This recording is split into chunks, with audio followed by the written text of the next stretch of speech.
Assalamualaikum warahmatullahi wabarakatuh. Hello everybody, welcome back to Let's Study with me, Mr. Arfi. Jadi hari ini kita akan lanjutkan pembelajaran kita tentang membahas modal. Oke, apa yang akan kita pelajari pada modal kali ini? Oke, kita akan memperdalam lebih dalam tentang fungsi-fungsi dari modal satu persatu. Jadi kalau kemarin saya cuma spill doang, nah hari ini saya akan membahas lebih dalam tentang fungsi modal satu persatu. Yang pertama adalah tentang ability atau kemampuan. Nah, untuk menyatakan kemampuan ini nanti ada makna dari modal tersebut, yakni bisa, dapat, atau mampu. Nah, untuk ngomong bisa, dapat, atau mampu dalam bahasa Inggris, kita menggunakan modal yang namanya can untuk masa sekarang dan masa yang akan datang. Sedangkan could untuk masa lampau. Jadi kalau bisanya sekarang pakai can, kalau bisanya dulu pakai could. Terus kemudian ability ini punya seom atau punya ungkapan yang serupa dengan can dan could, yaitu be able to. Nah, namun sedikit ada catatan di sini, ketika masa sekarang maka cenderung menggunakan can. Kalau akan datang lebih cenderung menggunakan will be able to. Dan kalau masa lampau dia lebih cenderung menggunakan could dan was were able to. Nah, ada perbedaan antara could dan was were able to. Kalau could itu menyatakan bahwasanya kemampuannya asli. Sedangkan was were able to kemampuannya tidak asli atau situasi yang membuat seseorang bisa mampu atau situasi yang membuat sesuatu bisa terjadi gitu. Supaya lebih jelas coba perhatikan contoh di sini. Nah, the birds can whistle but they can talk. Oke, jadi nih burung-burung itu bisa bersiul tetapi mereka tidak bisa berbicara. Gitu ya. Ini positif, yang ini negatif. Terus kemudian yang kedua, the cow is strong, it can lift the heavy stone. Nah, di sini sapi itu kuat. Itu berarti sapi. Nah, bisa. Bisanya kapan? Sekarang. Terus yang ketiga ada Tom is able to lift the heavy stone. Nah, di sini dia menggunakan yang namanya seom. Nah, penggunaan seom dalam tense simple present sama maknanya dengan can. Jadi kalau ini saya ganti can juga boleh. Kalau pakai be able to, maka be-nya harus menyesuaikan subject dan tensesnya. Nah, di sini berupa is. Terus kemudian yang D, Haris will be able to lift the heavy stone. Nah, titik. Nah, di sini karena ini will be able to, berarti ini menunjukkan kalau akan terjadi di masa yang akan datang. Nah, ini adalah duet antara model dan juga seom. Terus yang E, when he was young, he could swim fast. Nah, di sini ada model yang namanya could. Nah, ini berarti menunjukkan kemampuan yang terjadi di masa lampau. Kalimat E menunjukkan bahwa subjek memiliki kemampuan asli untuk berlari cepat di masa lampau. Terus untuk yang F ada 2 days ago Ahsan was able to meet Maudy Ayunda. Nah, di sini dia menggunakan seom.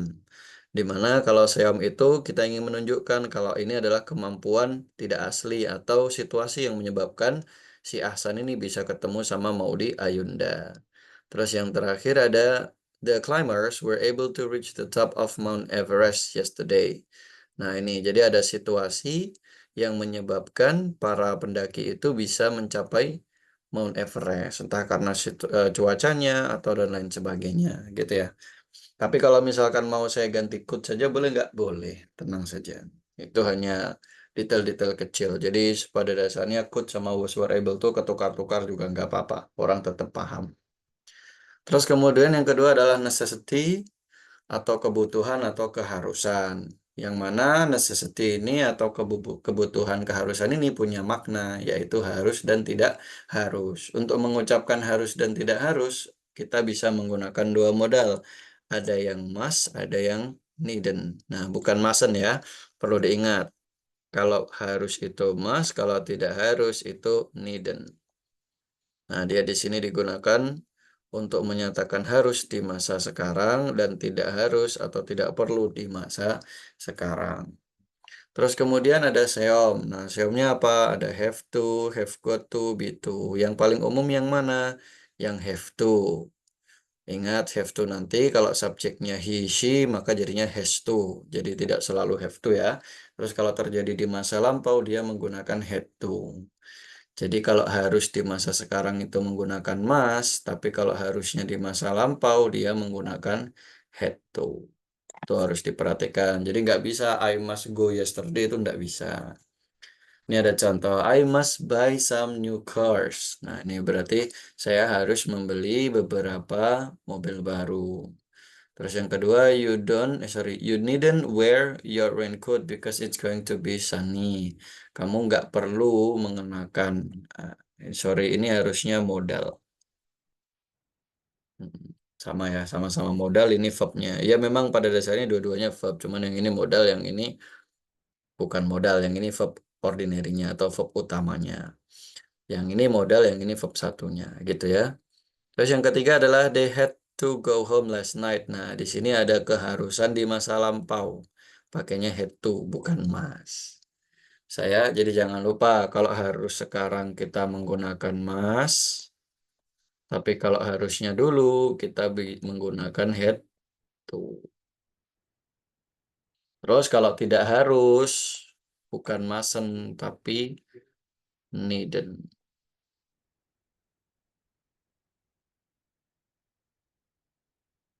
Oke. Nah, terus di sini ada sedikit catatan. Ini hanya catatan kecil ya, teman-teman. Pokoknya kamu udah paham yang tadi berarti sudah aman. Cuman ini ada keterangan tambahan di mana must itu punya konteks yang lebih dalam. Dia menyatakan keharusan yang lebih kuat daripada have to dan mengindikasikan urgency. Jadi kalau must tuh harus banget gitu loh. Terus yang untuk kedua, untuk menyatakan keharusan yang mengacu pada unsur internal. Jadi berasal dari dirinya sendiri. Nah, ini contoh. We must obey the rule. Nah, ini berarti harus banget. Dan juga keharusan itu muncul dari dirinya si We ini. Terus you must take your medicine regularly. Nah, di sini harus banget dan keharusannya berasal dari dirinya sendiri harusnya. Terus all participant must take an entrance exam. Tiket masuknya ya, ujian untuk daftar ujian. Nah, di sini harusnya harus banget dan ada unsur internal dari si partisipannya gitu. Sedangkan have to atau have got to, nah ini have to digunakan untuk formal maupun informal, sedangkan have got to hanya digunakan dalam speaking. Nah, terus untuk menyatakan keharusan karena ada faktor atau aturan di luar dirinya yang mengharuskan untuk melakukan sesuatu. Jadi have to itu dari luar. Nah, I have to be at home at 8. Nah, berarti ada yang menyebabkan dia harus berada di rumah. Nah, itu faktor luar. Tapi kalau saya ganti I must, ya berarti dari dirinya sendiri yang mengharuskannya. She has to go for dating tonight, berarti ada keharusan juga dari orang lain. Terus kemudian untuk dunia pas, maka menggunakan had to, nih ya. I had to study last night, karena di hari setelahnya atau hari selanjutnya akan ada ujian. Hari ini ada ujian, makanya I had to study last night. Terus he had to work overtime yesterday, jadi dia harus bekerja lembur kemarin. Bisa dipahami? Oke. Yang ketiga ada prohibition. Nah, prohibition ini punya makna. Maknanya adalah tidak boleh atau dilarang. Untuk ngomong tidak boleh atau dilarang, kita bisa menggunakan modal yakni mazen. Jadi hati-hati ya, kalau harus tadi must, kalau tidak harus itu needn't, kalau tidak boleh atau dilarang itu mazen. Jangan kebolak-balik ya. He mustn't tell anyone about my secret. Nah, jadi dia dilarang memberitahu siapapun. Nah, yang bawah dia dilarang membuka. Yang ketiga dia dilarang mengganggu. Dilarang atau tidak boleh. Gitu. Terus yang keempat ada habit in past atau kebiasaan di masa lampau. Yang mana kebiasaan di masa lampau ini nanti direpresentasikan dengan makna dulu terbiasa. Nah, kalau kita mau ngomong dulu terbiasa dalam bahasa Inggris, kita bisa gunakan modal berupa would atau seom menggunakan used to. Terus kemudian supaya lebih jelas, coba perhatikan ini. She would take a bath in the river, titik. Nah, kalimat A menyatakan kebiasaan di masa lampau. Nah, jadi dulu terbiasa mandi di sungai. Modal yang digunakan dapat berupa would atau used to. Jadi ini boleh diganti dengan used to, artinya sama saja. Dia dulu terbiasa mandi di sungai, gitu. Kalau kamu terbiasa ngapain pas waktu kecil? Coba nanti ditulis ya, dipraktekkan. Terus kemudian yang B, I used to be very shy whenever a stranger came to our house. Nah, saya dulu terbiasa malu ketika ada orang asing datang ke rumah kita. Titik. Terus kemudian I would atau used to hide in a room. Saya dulu terbiasa bersembunyi di kamar. Nah, kalimat B, I used to be very shy, kata would tidak digunakan sebagai alternatif pengganti used to, karena kalimat tersebut menyatakan keadaan di masa lampau. Terus yang kedua, pada kalimat kedua, I would atau used to hide in a room, kata used to ataupun would bisa juga digunakan karena menyatakan kebiasaan di masa lampau.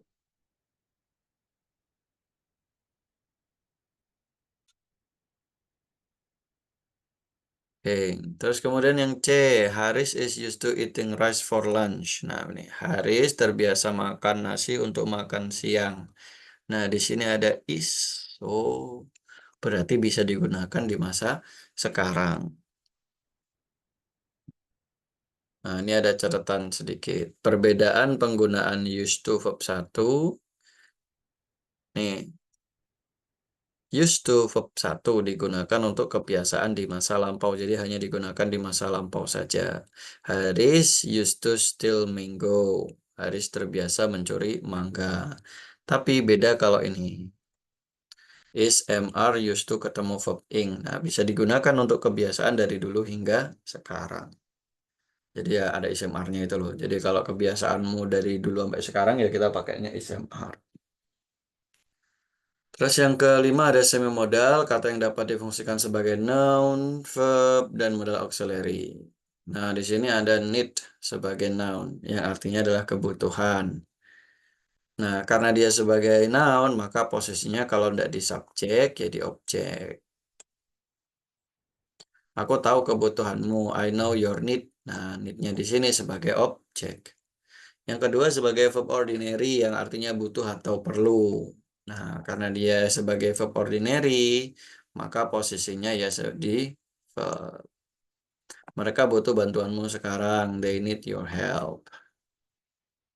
Terus kemudian yang ketiga ada subjek, modal, verb 1. Kamu tidak perlu melakukan ini. Nah, ketika sebagai modal, dia dalam bentuk needn't. You needn't do this. Yang kedua ada dare. Nah, sebagai noun itu artinya adalah tantangan. Karena noun berarti posisinya di mana tadi? Iya, di subjek atau di objek. Aku menerima tantangan darinya. Nah, ini harusnya nggak pakai S ya. I accepted the dare from him. Titik. Nah, sampai sini bisa dipahami. Jadi harus tahu posisi. Terus kemudian yang kedua sebagai verb ordinary yang artinya butuh atau perlu. Karena di sini sebagai verb ordinary ya berarti tempatnya ada pada verb. Dia berani menemui ayahmu, titik.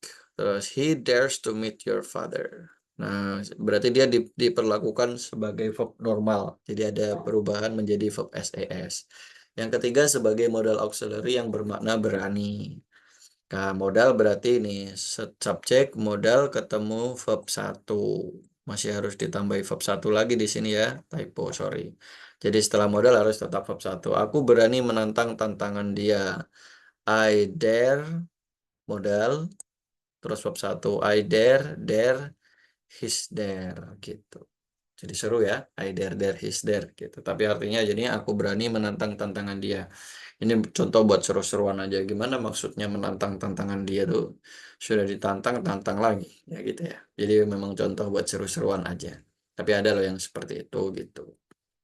Terus kemudian yang keenam ada request.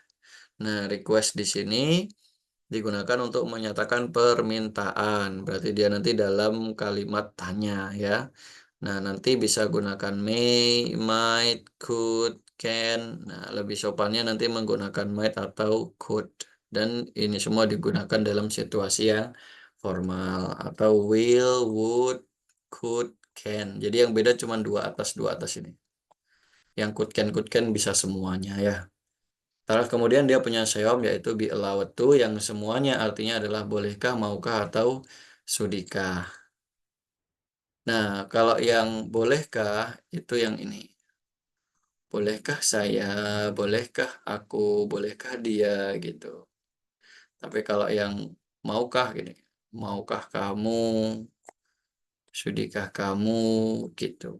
Ya menyesuaikan sajalah. Kalian bahasa Indonesianya normal aja seperti biasa.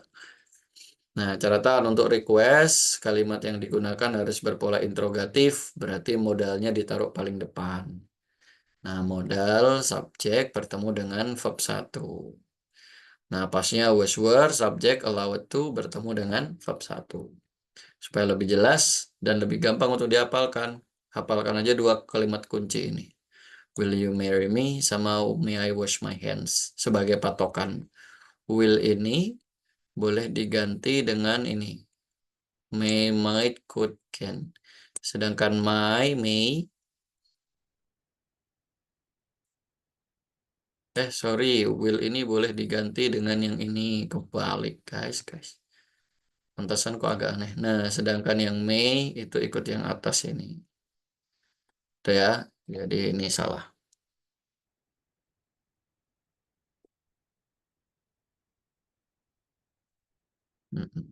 Begitu ya.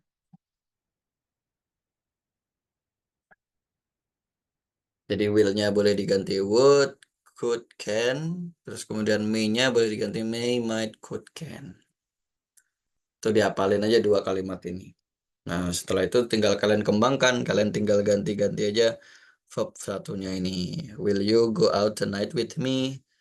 Will you have dinner with me? Nah, kalau ini diganti aja I sama was-nya. May he accompany me? Dan seterusnya. Terus untuk modal would, pola yang digunakan ada beberapa. Yang pertama ada would you like to ketemu verb 1. Contoh gampangnya ini aja nih, apalin aja contohnya daripada kalian hafalan pola. Kalau saya lebih baik hafalan kalimat ini. Would you like to introduce yourself? Terus yang kedua ada would you mind ketemu verb ing. Would you mind closing the door? Nah, apalin aja contoh ini. Ini contoh yang saya kasih ini udah contoh yang paling umum untuk dipakai. Bisa dijadikan patokan. Terus would you mind if I close this door? Apakah kamu keberatan kalau saya tutup pintunya? Begitu.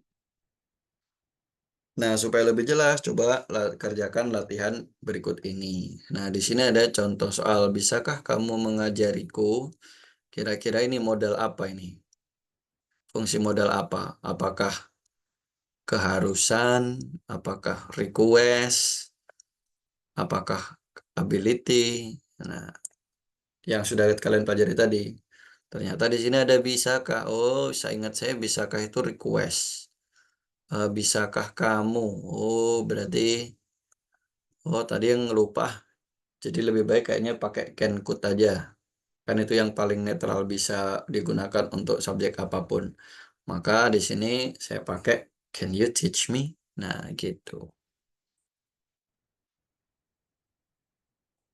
Kalau kamu berarti will you teach me? Can you teach me? Would you teach me? Gitu. Tapi di sini yang paling aman ya pakai can. Dan ada soal-soal lain yang bisa kamu kerjakan untuk menambah pemahaman kamu. Good luck everybody.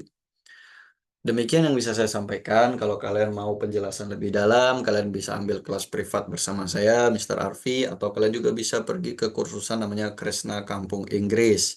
Terus kemudian jangan lupa untuk support terus Let's Study supaya kami bisa berkembang dan lebih bermanfaat untuk siapapun. Nah, bagaimana cara supportnya? Kalau kalian punya rezeki berlebih, kalian bisa scan barcode yang ada di sini. Nah, silahkan kalian donasikan sejumlah uang berapapun, nggak apa-apa. Itu akan sangat berarti buat kami. Terus kemudian kalau kalian belum ada rezeki, it's okay. Cara yang paling gampang adalah kalian share saja link pembelajaran Let's Study ini ke sebanyak-banyak orang. Sehingga kami bisa bermanfaat untuk banyak orang. Terima kasih teman-teman. The Last I Say. Wassalamualaikum warahmatullahi wabarakatuh.